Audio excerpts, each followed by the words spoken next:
The Houthi delegation, which boarded this flight from the Yemeni capital Sana'a to Sweden, may be able to prevent more killings by airstrikes and help the millions threatened by famine and disease. UN-sponsored talks due to start in Sweden are expected to bring together the Houthis, supported by Iran, and Yemeni government leaders backed by Saudi Arabia and the United Arab Emirates.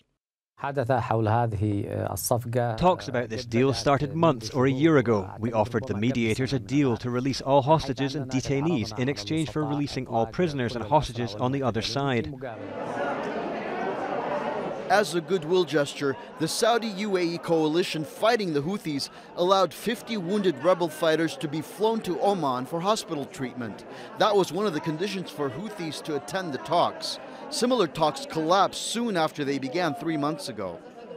The people who are being let out of prison, who are being exchanged, who are being allowed to evacuate for treatment, these are the men who are closest to the warring parties in Yemen. As always, it's the women and the children who are suffering most and who will come last. The UN says the humanitarian crisis in Yemen, described as the worst in the world, will even get worse in the new year. It's appealing for $4 billion from international donors to help feed starving Yemenis next year.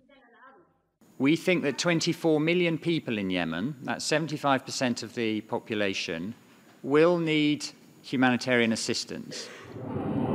Airstrikes and bombardments,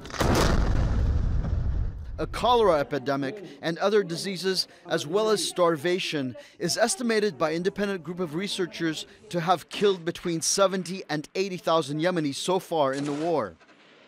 In addition, fighting has forced 500,000 people from their homes, and to further complicate the disaster, people smugglers are using the chaos in Yemen as a route to Europe.